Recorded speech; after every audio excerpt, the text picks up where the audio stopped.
Good morning, brothers and sisters. This morning I'm going to read Ezekiel chapter 17 out of the New King James Version.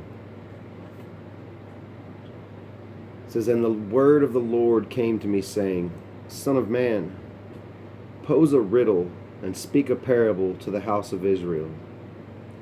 And say, Thus says the Lord God, a great eagle with large wings and long pinions full of feathers of various colors came to Lebanon and took from the cedar the highest branch. He cropped off its topmost young twig and carried it to the land of trade. He set it in a city of merchants.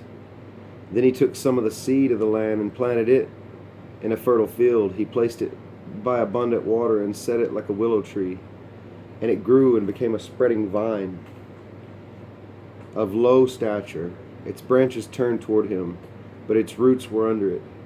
So it became a vine, brought forth branches, and put forth shoots. But there was another great eagle with large wings and many feathers, and behold, this vine bent its roots toward him, and stretched its branches toward him, from the garden terrace where it had been planted, that he might water it. It was planted in good soil by many waters, to bring forth branches, bear fruit, and become a majestic vine. Say, Thus says the Lord God, will it thrive? Will he not pull up its roots, cut off its fruit, and leave it to wither? All of its spring leaves will wither, and no great power or many people will be needed to pluck it up by its roots. Behold, it is planted. Will it thrive? Will it not utterly wither when the east wind touches it? It will wither in the garden terrace where it grew. Moreover, the word of the Lord came to me, saying, Say now to the rebellious house, Do you not know what these things mean? Tell them, Indeed, the king of Babylon went to Jerusalem and took its king and princes, and led them with him to Babylon. And he took the king's offering, made a covenant with him, and put him under oath. He also took away the mighty of the land, that the kingdom might be brought low and not lift itself up, but that by keeping his covenant it might stand. But he rebelled against him by sending his ambassadors to Egypt, that they might give him horses and many people. Will he prosper?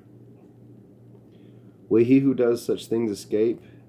Can he break a covenant and still be delivered? As I live, says the Lord God, surely in the place where the king dwells, who made him king, whose oath he despised and whose covenant he broke, and with him in the midst of Babylon he shall die. Nor will Pharaoh with his mighty army and great company do anything in the war, when they heap up a siege mound and build a wall to cut off many persons. Since he despised the oath by breaking the covenant, and in fact gave his hand and still did all these things, he shall not escape. Therefore, thus says the Lord God, as I live, surely my oath which he despised and my covenant which he broke, I will recompense on his own head. I will spread my net over him, and he shall be taken in my snare.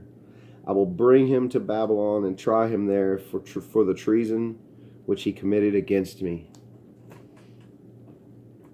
All his fugitives with all his troops shall fall by the sword, and those who remain shall be scattered to every wind.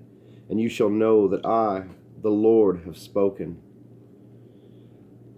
Thus says the Lord God, I will take also one of the highest branches of the high cedar and set it out. I will crop off from the topmost of its young twigs a tender one, and will plant it on a high and prominent mountain, on the mountain height of Israel. I will plant it, and it will bring forth boughs, and bear fruit, and be a majestic cedar. Under it will dwell birds of every sort. In the shadow of its branches they will dwell. And all the trees of the field shall know that I, the Lord, have brought down the high tree and exalted the low tree, dried up the green tree and made the dry tree flourish. I, the Lord, have spoken and have done it.